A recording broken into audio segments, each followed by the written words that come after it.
En 1869, 10 hommes entreprennent l'exploration du dernier territoire inconnu d'Amérique.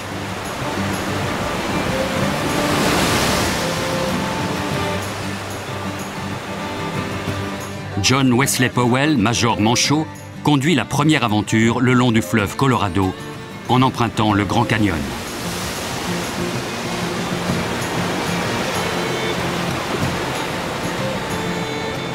Déterminé à laisser sa trace en tant que scientifique et explorateur, il est prêt à tout risquer pour y parvenir. 3 mois plus tard, seuls 6 hommes et 2 bateaux parviennent de l'autre côté. Leur voyage, commencé comme une quête scientifique, s'est terminé en une lutte épique.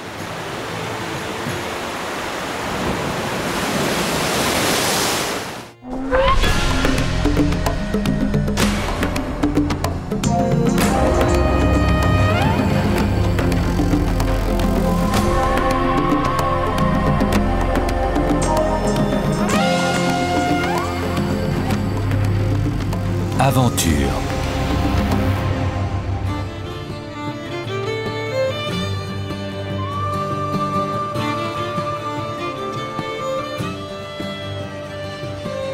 Mai 1869. Un professeur d'université de l'Illinois se dirige vers l'ouest.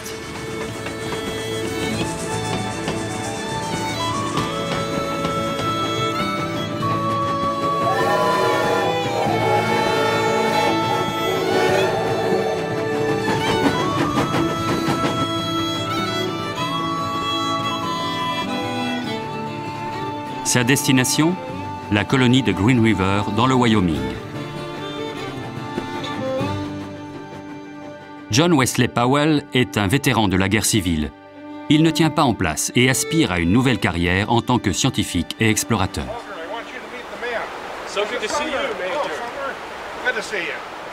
La mission de Powell consiste à conduire vers l'inconnu une expédition fluviale. Il faut descendre le Colorado vers le Grand Canyon. Powell et son frère Walter rencontrent les 8 hommes réunis pour participer à sa recherche. Pour la plupart originaires de l'Est, comme Powell, certains sont aussi des vétérans de guerre. Et ils n'ont aucune expérience de la navigation, ni des fleuves.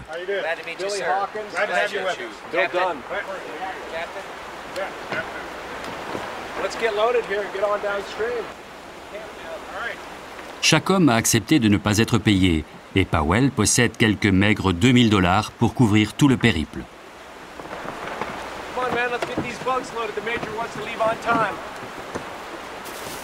Depuis la fin de la guerre civile, 4 années ont passé. L'Amérique, meurtrie, soigne ses blessures. À ces hommes, l'Ouest offre un nouveau départ. Pour les transporter, Powell a conçu 4 bateaux solides et assez grands pour contenir l'équivalent de 300 jours de vivres.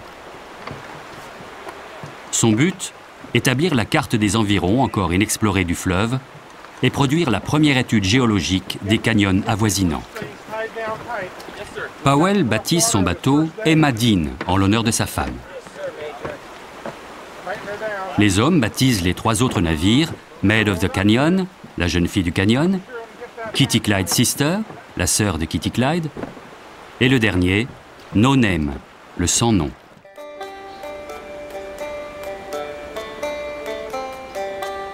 Men ready to go?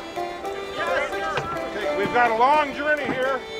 Might be dangerous. 10 hommes se mettent en route par une calme matinée de mai.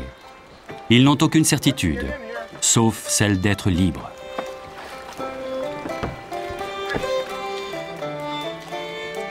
Nous hissons notre petit drapeau et nous éloignons du rivage en poussant nos bateaux rapidement entraînés par le courant.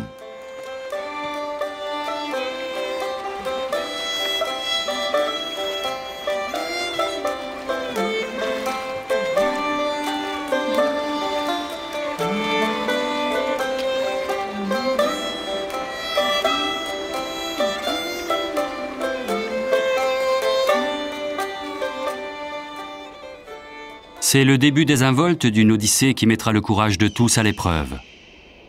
Un voyage dont l'apogée se situe dans le Grand Canyon et qui demande du courage.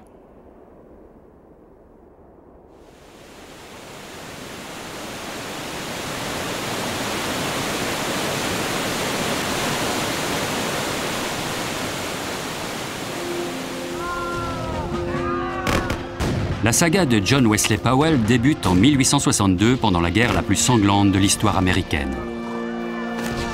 La guerre civile oppose les forces nordistes de l'Union aux forces sudistes des Confédérés. Le 6 avril, pendant la bataille de Shiloh dans le Tennessee, Powell, un instituteur de 28 ans, conduit une division nordiste. Il est atteint par une balle alors qu'il lève le bras pour donner l'ordre de faire feu.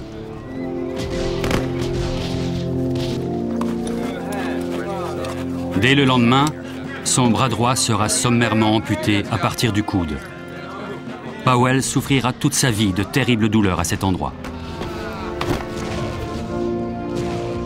Blessé, mais pas vaincu, il retourne au champ de bataille, promu au grade de major. La fin de la guerre laisse une nation d'hommes mutilés dont il fait partie.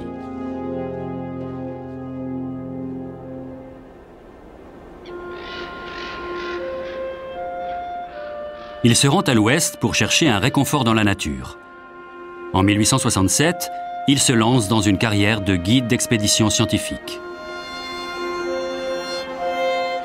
Géologue autodidacte, il voit là un moyen de se faire un nom.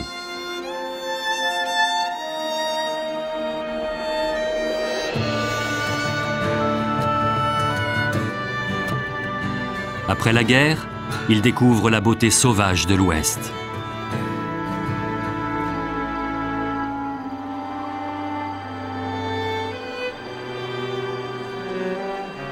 Quand on a été cloué par ses blessures sur un lit d'hôpital, parmi d'autres blessés gémissant sous la torture du couteau ou de la sonde, quel monde ne découvre-t-on pas une fois dehors, à l'air libre?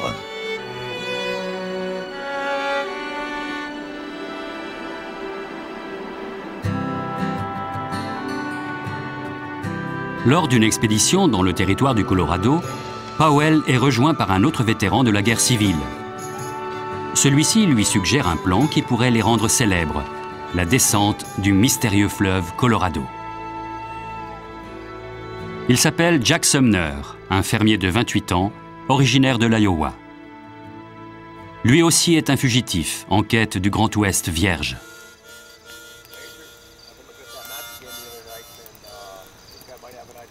Sumner revendiquera toujours comme sienne l'idée de la descente du Colorado. Le major voulait que je l'accompagne l'été suivant dans les Badlands du Dakota en expédition géologique. J'ai décliné son offre, mais lui ai proposé en revanche l'exploration du Colorado à l'ouest.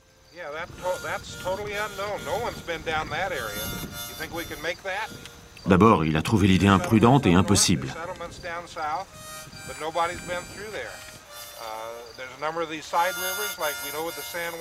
Après de nombreuses discussions à n'en plus finir autour du feu de camp, j'ai eu raison de lui.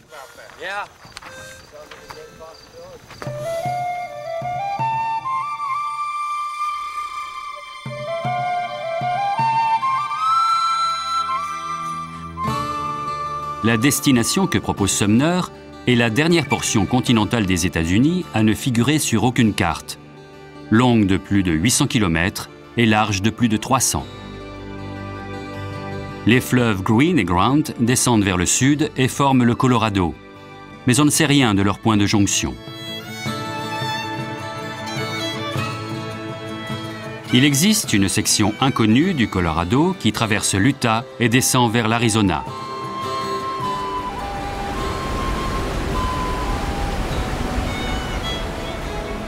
On trouve des Indiens et des Mormons installés dans la région, mais le cours du fleuve lui-même demeure la dernière grande énigme du continent.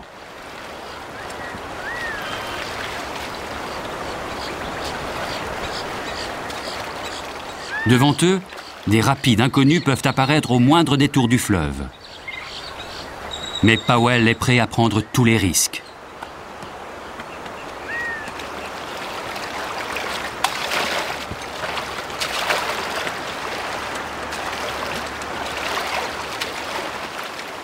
Pour l'heure, la descente se poursuit tranquillement et le Green River du Wyoming leur donne le temps de s'habituer à leurs étranges et lourds bateaux.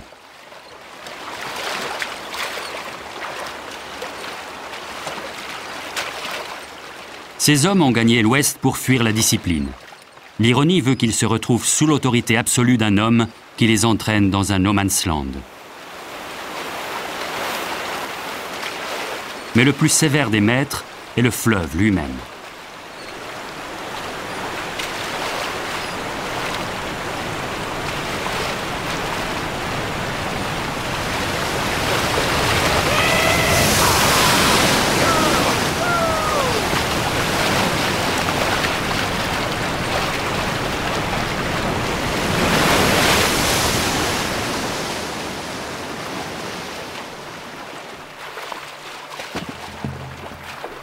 Dans ce pays de pionniers, Indiens et Blancs partagent une paix fragile.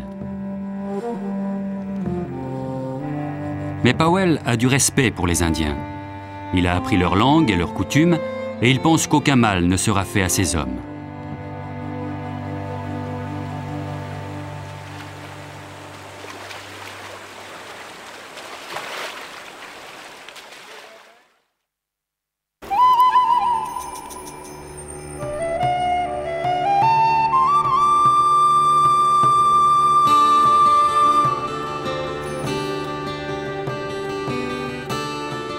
La première semaine, les bateaux ont progressé à une moyenne de 17 km par jour, des colonies de Green River à la frontière de l'Utah.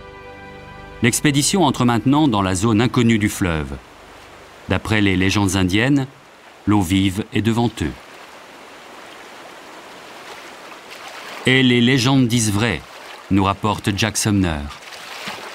Les parois étaient moins hautes, d'aspect plus lisse, et le courant s'apaisa jusqu'à presque disparaître.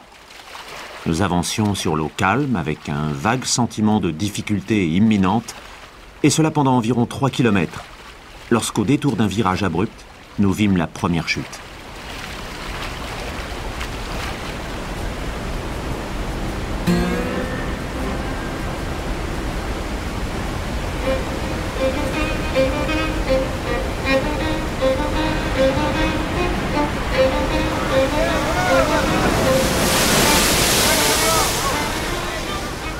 Powell ordonne que l'on décharge les bateaux pour les descendre lentement le long du fleuve sur de robustes cordes.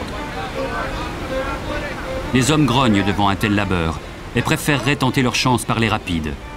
Mais les ordres de Powell ont force de loi. Pour une victoire complète, il ne doit abandonner au fleuve ni bateau, ni hommes, ni provisions.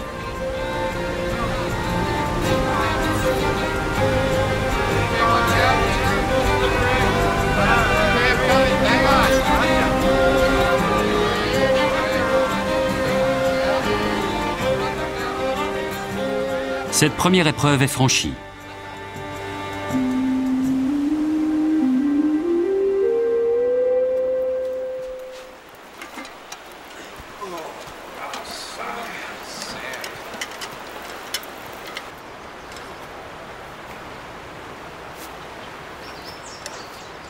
C'est là, dans ce territoire inconnu, que commence vraiment le travail scientifique de Powell. Il utilise des baromètres sensibles pour mesurer la hauteur des parois du canyon, dans l'espoir d'établir le premier relevé topographique de la région. Mais le fleuve va contrecarrer ses plans.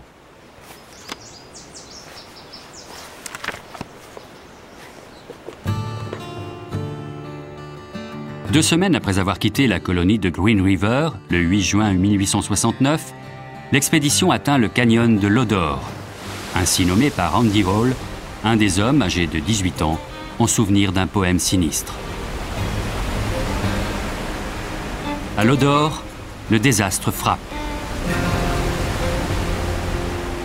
3 des membres du No Name ne voient pas le signal de Powell au moment de tirer vers la rive. Horamen Holland, Frank Goodman et Bill Dunn sont précipités dans les rapides déchaînés.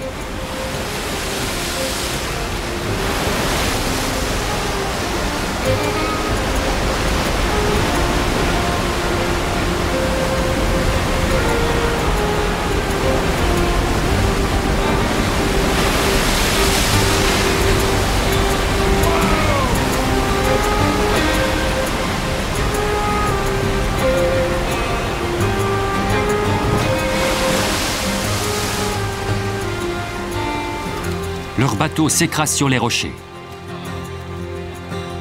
Les hommes s'en sortent de justesse.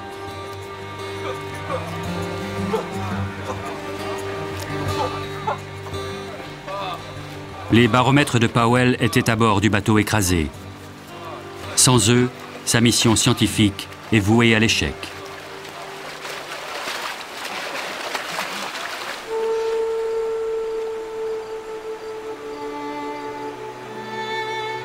Dans ces heures sombres, je ne trouve pas le sommeil. Les baromètres sont perdus. Il y a une possibilité qu'ils soient encore dans la cabine, restés sur le rocher. Mais comment les atteindre ?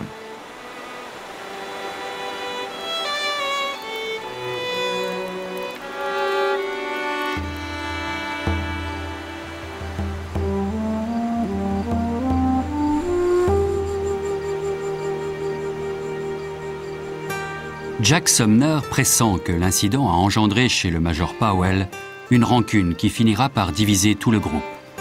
Ce naufrage a marqué le début de bien des querelles entre O.J. Howland et Bill Dunn.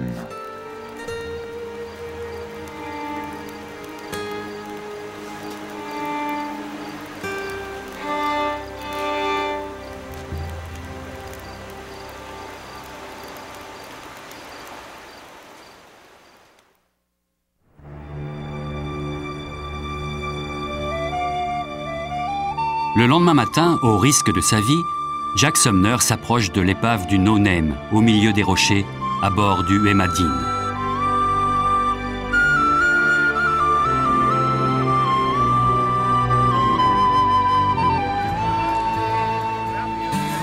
Il en revient avec les précieux baromètres du Major et un tonnelet de whisky clandestinement embarqué par Oramel Howland. Cette fois, Powell fermera les yeux.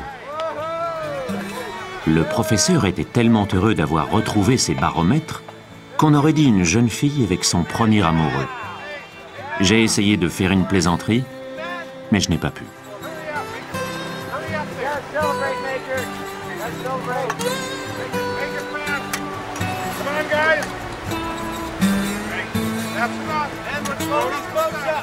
Après avoir bu à la ronde une bonne rasade de whisky, il a été convenu que chacun passerait le reste de la journée à sa convenance.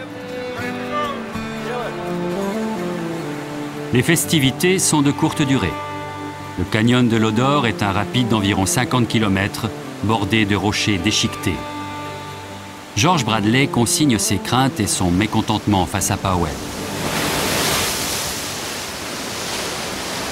Le rapide est continu et ne s'améliore pas. Ce soir, là où nous sommes, il rugit et bouillonne comme une bête sauvage. Cela ne me regarde pas, mais si nous échouons, ce sera par manque de jugement. Et si nous réussissons, ce sera grâce à une chance insolente, sûrement pas grâce à un jugement correct.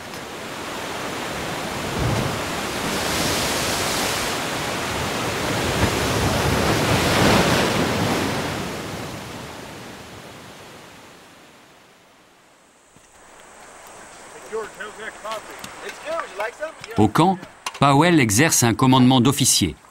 Le cuisinier, Billy Hawkins, lui sert à dîner tandis que de leur côté, les hommes se débrouillent.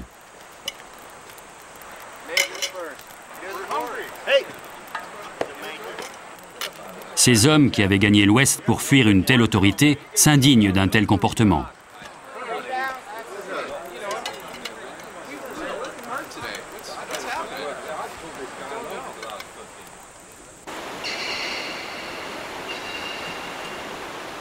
Au bout de 10 jours, les rapides de l'Odor sont enfin vaincus.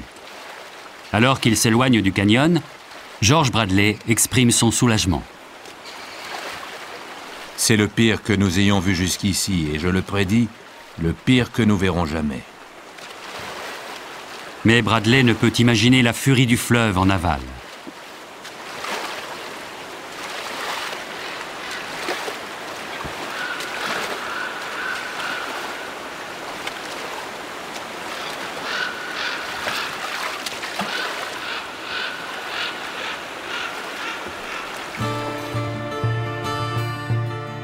Le 28 juin 1869, ils atteignent la vallée de Uintah, dans l'Utah, à près de 50 km d'un comptoir indien. C'est la première occasion qui s'offre aux hommes d'abandonner l'expédition de Powell. Accompagné de 4 hommes, celui-ci part au ravitaillement à pied. Pour les autres, c'est le moment de décider s'ils veulent continuer ou pas. Au comptoir, Powell découvre un avis de décès le concernant. 2 escrocs ont chacun prétendu être le seul survivant de l'expédition Powell.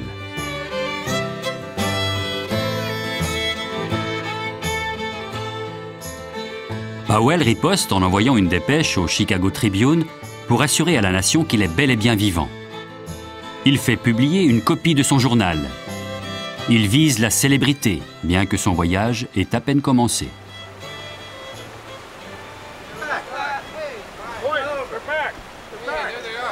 Les hommes savent que ce sera leur dernier contact avec la civilisation pendant au moins 950 km. Frank Goodman, qui a failli se noyer dans le No Name, décide de quitter l'expédition.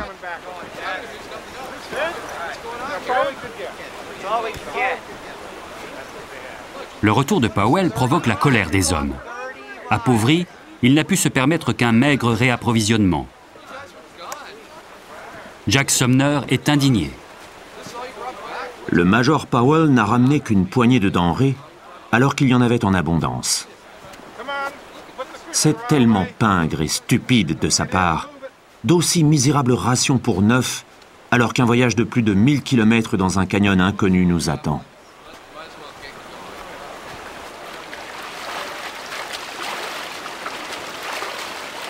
Sumner a raison. Au fil des jours, les hommes connaîtront la menace grandissante de la faim, en plus des douleurs du voyage.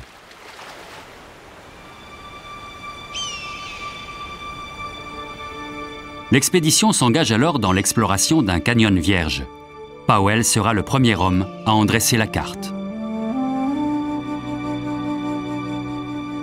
Il va vite comprendre pourquoi cette zone est inexplorée. C'est un désert aride et inhospitalier de roches flamboyantes. Le canyon devenait une prison.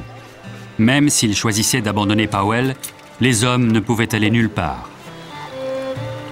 Les rafales d'air brûlant qui s'engouffrent dans ces gorges rocheuses nous rappellent qu'abandonner pour rejoindre la civilisation équivaudrait à une mort certaine.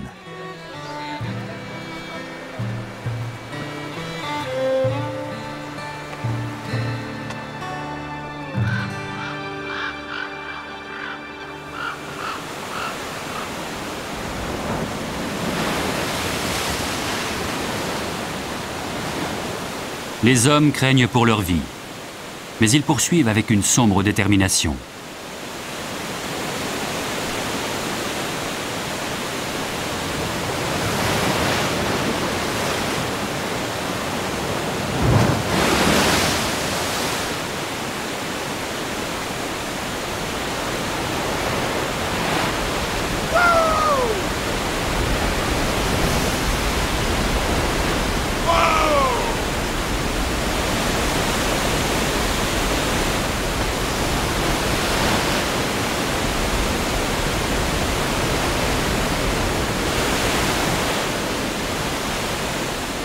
Au cours de la 7e semaine de voyage, l'Emma-Dean chavire.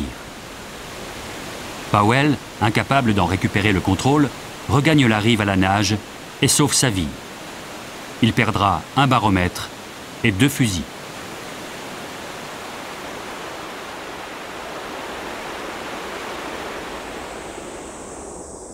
Pourtant, le Major poursuit son but, voyant de la splendeur là où Bradley ne voit qu'une terrible désolation.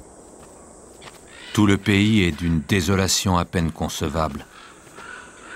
Il n'y a guère d'oiseaux sauf un corbeau de mauvais augure ou rarement un aigle qui nous survole en criant. On est saisi d'un sentiment de solitude si l'on regarde cette petite équipe de 3 bateaux et 9 hommes à des centaines de kilomètres de toute civilisation, lancés dans une course dont l'issue sera désastreuse de la vie de tous.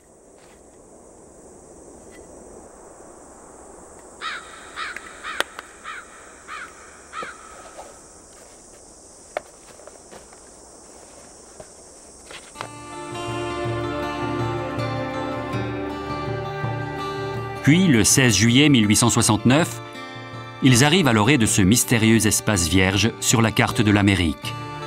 Powell et sa troupe découvrent le point de jonction des 3 fleuves, le Green, le Grand et le Colorado, dans l'Utah.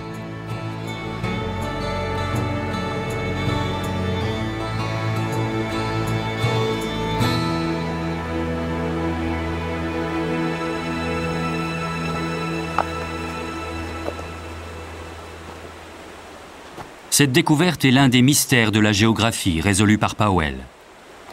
Encore faut-il qu'il survive pour ramener son rapport. Les rations diminuent dangereusement. La farine a pris l'eau et a séché tant de fois qu'elle est moisie et s'est durcie en gros morceaux. Nous l'avons tamisée à travers une moustiquaire, mais nous en avons perdu presque 100 kilos. Only a couple bites each for each of the men.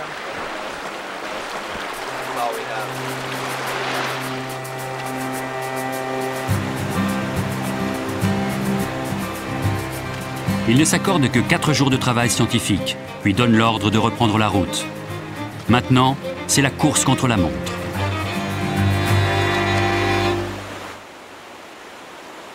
« 21 juillet 1869. L'expédition se lance sur le Colorado, encore inexploré. Les plus grandes découvertes sont à venir, mais pour les hommes, la survie l'emporte sur la science.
La lutte contre les rapides déchaînés les ralentit.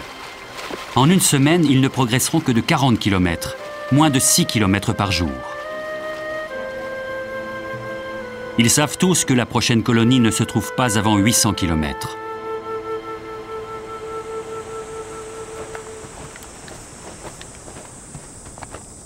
Dans ce tumulte boueux qu'est le Colorado, la pêche ne donne rien.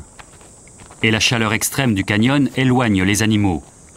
Les groupes de chasseurs reviennent épuisés et bredouillent.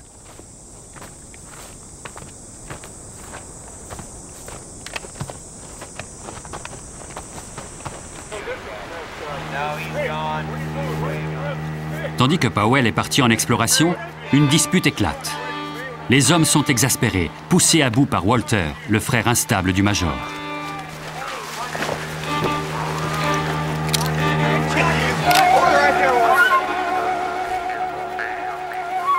Les armes surgissent et les hommes s'immobilisent, tendus. Isolé, Walter se dérobe.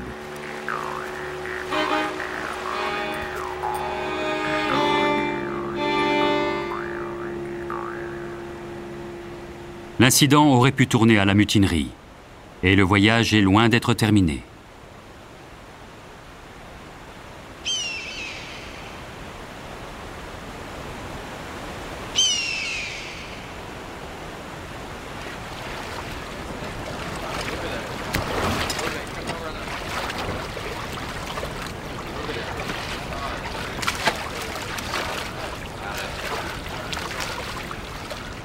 Powell ignore l'humeur sombre du groupe.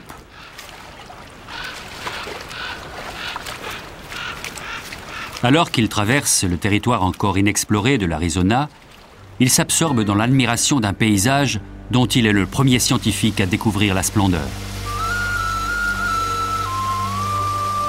Ils atteignent une chute d'une beauté saisissante, que Powell nomme le paradis de Vasey, en souvenir d'un ami botaniste.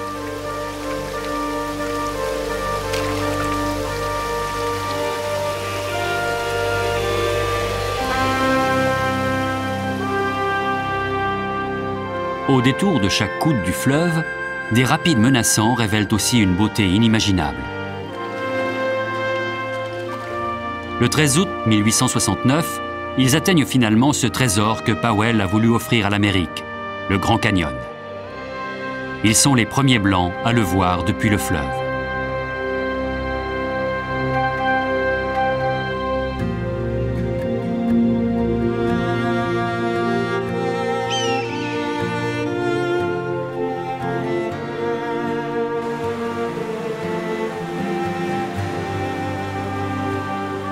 Voilà plus de 300 ans, les Espagnols, perchés au bord du canyon, avaient déclaré le gouffre infranchissable.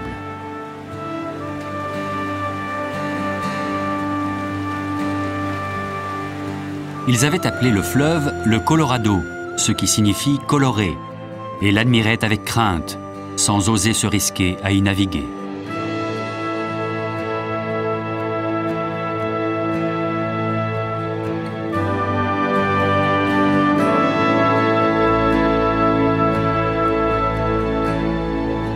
Et voilà que 3 navires de bois chargés de 9 hommes éreintés et en loques faisaient face au puissant fleuve du Grand Canyon.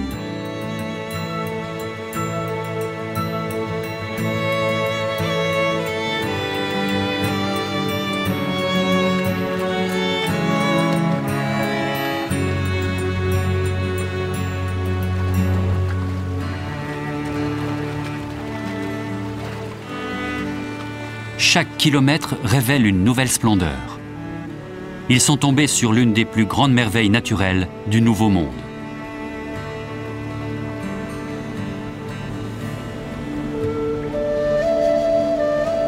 Maintenant, le paysage est grandiose. De très nombreuses grottes sont visibles, tellement imposantes et impressionnantes qu'aucun terme d'architecture ne peut en rendre compte.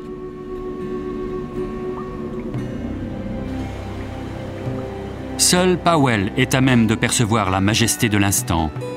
Ces hommes, eux, ne voient dans le Grand Canyon qu'un paysage désolé et sans espoir.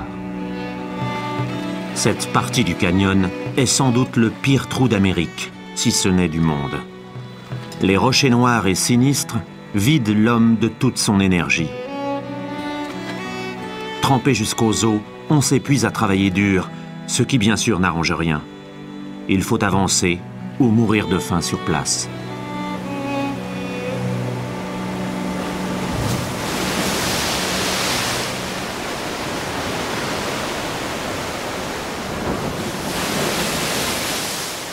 Ils descendent au cœur du canyon.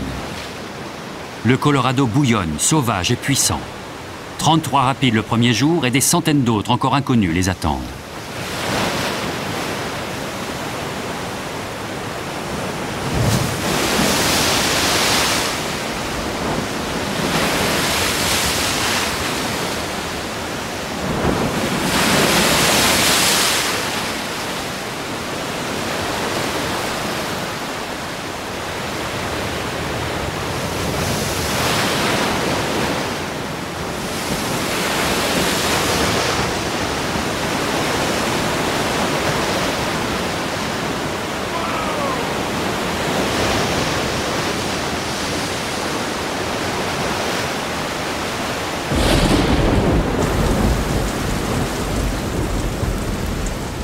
Dans le canyon béant, on ne peut s'abriter nulle part des sauts d'un orage d'une violence implacable.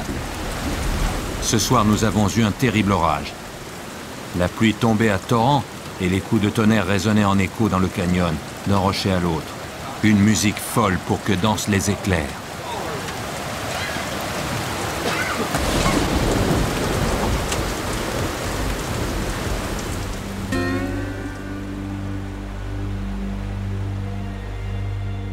Le paysage monumental qu'il traverse défie toute description. Le fleuve déchire le continent, telle une impasse rugissante entre nord et sud. L'extrémité nord culmine à presque 2500 mètres, tandis qu'au sud, l'extrémité s'élève à plus de 1600 mètres.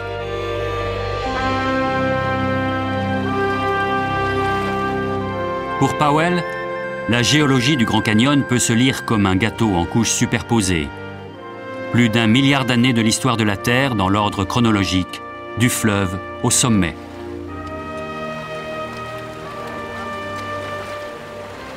Powell est fasciné. Il veut s'arrêter pour étudier le canyon, mais ses hommes sont épuisés, affamés et proches de la mutinerie. Ils n'ont plus qu'un seul sac de farine. Les hommes sont inquiets, désorientés, très impatients d'avancer. Si le major ne réagit pas bientôt, je crains les conséquences. Mais il est satisfait et semble penser que des biscuits de farine moisie, aigres et quelques pommes séchées suffisent à nourrir un travailleur.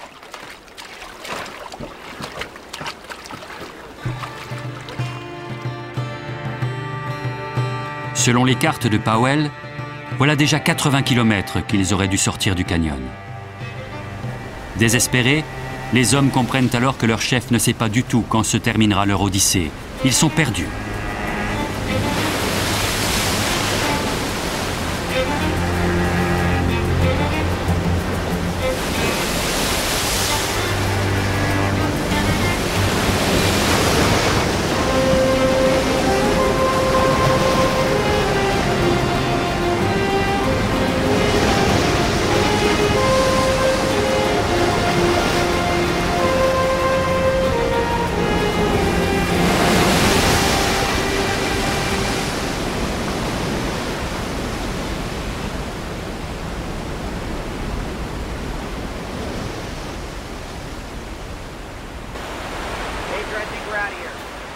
Le 27 août 1869, l'expédition rencontre ce que tous s'accordent à reconnaître comme le pire des rapides qu'ils aient jamais vu.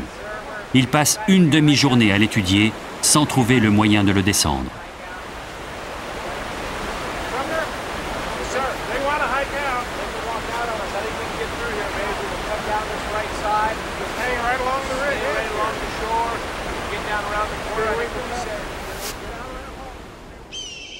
L'autorité de Powell finit par s'éroder. George Bradley sent naître la rébellion parmi les hommes. Il y a ce soir au camp du mécontentement dans l'air. J'ai peur qu'une partie du groupe ne prenne la montagne, mais j'espère que non. C'est décidément le jour le plus sombre du voyage, mais je ne désespère pas encore. Je serai parmi ceux qui tenteront une descente des rapides plutôt que de passer par la montagne. Bradley reste, mais 3 autres ont atteint le point de non-retour face à Powell. Oramel Howland, son frère Seneca et Bill Dunn décident de ne pas reprendre les bateaux. Ils vont essayer de s'en sortir par les terres.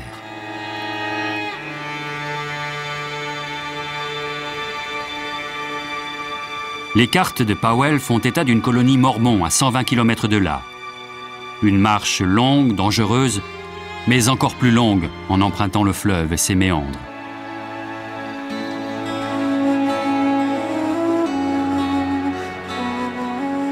Powell doit décider s'il laisse partir les hommes ou s'il dissout l'expédition et se joint à eux. Je n'arrive pas à dormir. C'est une nuit très claire et je compte faire quelques observations avec le sextant. Est-il sage de continuer? Mais abandonner l'exploration est au-dessus de mes forces et je suis déterminé à continuer.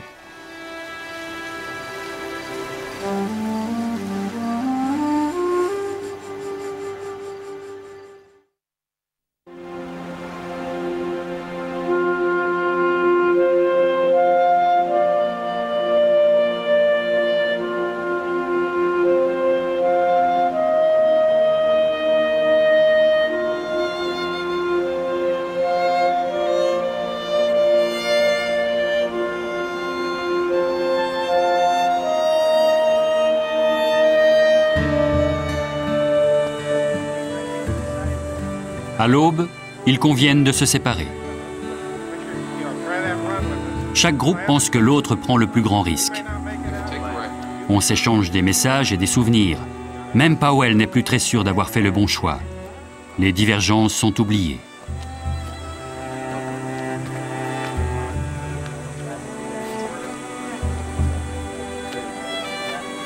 Que ce soit par le fleuve ou par les terres, les chances de survie sont très minces.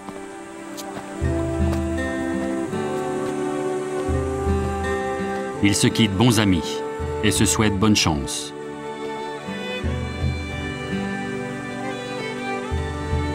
Ils appelleront l'endroit le rapide de la séparation.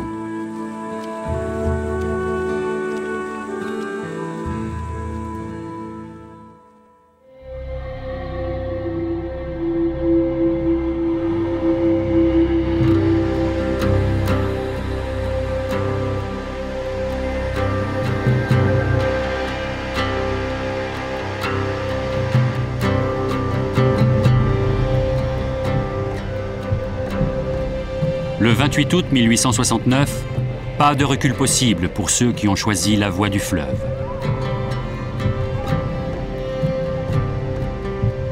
Ils rassemblent ce qui leur reste de force et de courage.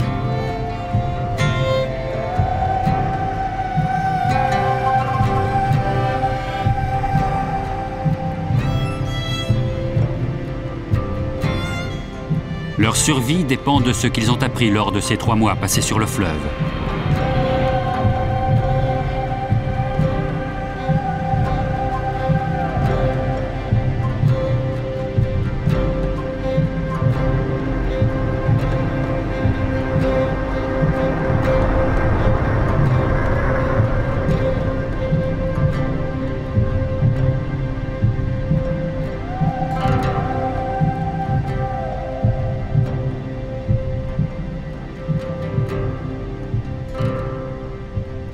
Ils émergent des derniers rapides, triomphants.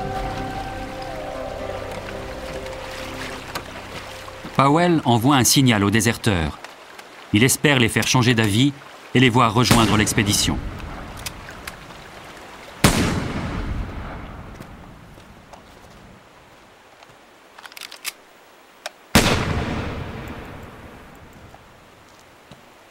Ces espoirs s'effondrent, car les frères Howland et Dunn ont pris leur décision. Ils se passent très bien du Major et de sa quête.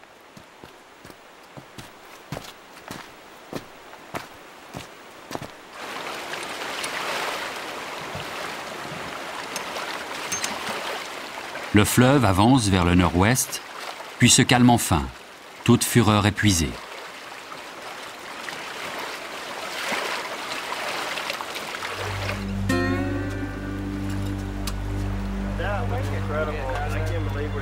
Powell savoure une victoire douce amère. Les déserteurs ne pouvaient imaginer que leur décision interviendrait juste avant les derniers rapides du Grand Canyon.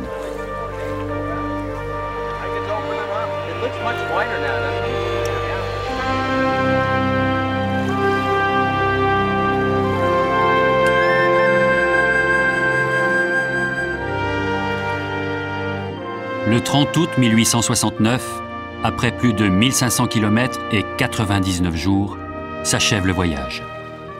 Muets d'étonnement, ils découvrent face à eux des hommes en train de pêcher. Ils ont atteint l'autre côté.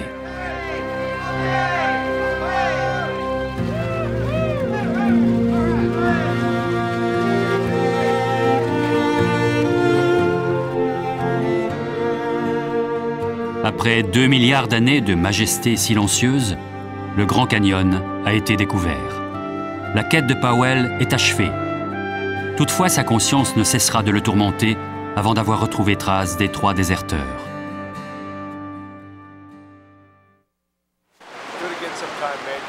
Le 1er septembre 1869, les 6 hommes se séparent et ne se reverront jamais.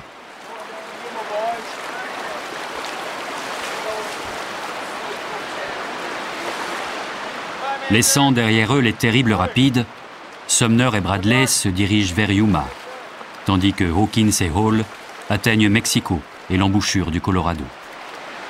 Après l'aventure du fleuve, l'état de santé de Walter Powell empire et bientôt, il sera incapable de travailler.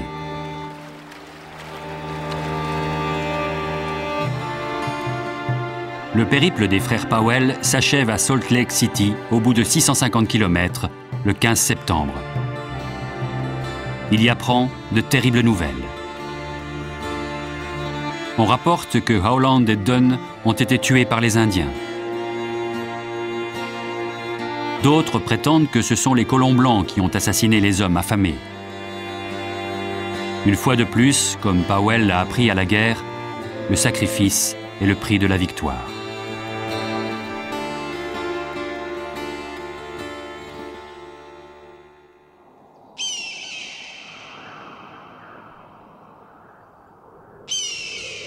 Cette aventure a changé sa vie. Il retourne dans l'Est avec son rapport, celui d'un spectacle inimaginable, le Grand Canyon, qu'il souhaite continuer d'explorer. Powell consacre le reste de sa vie au Grand Canyon afin qu'il soit protégé comme un trésor américain.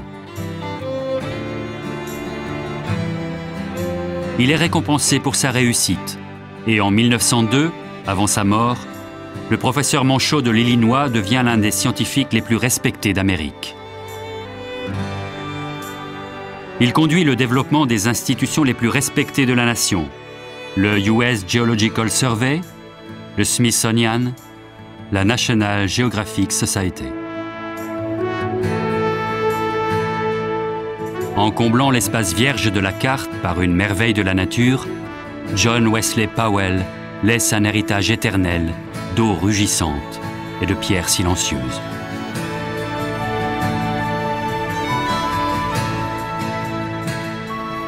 Devant nous, c'est toujours trouver l'inconnu et le danger. Dans le Grand Canyon, chaque aube a été une heure de labeur.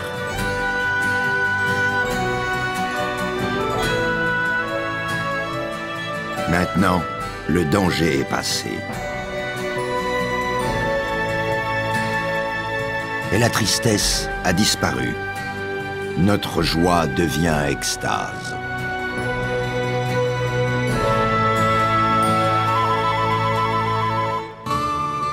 Commentaire, Régis Royac.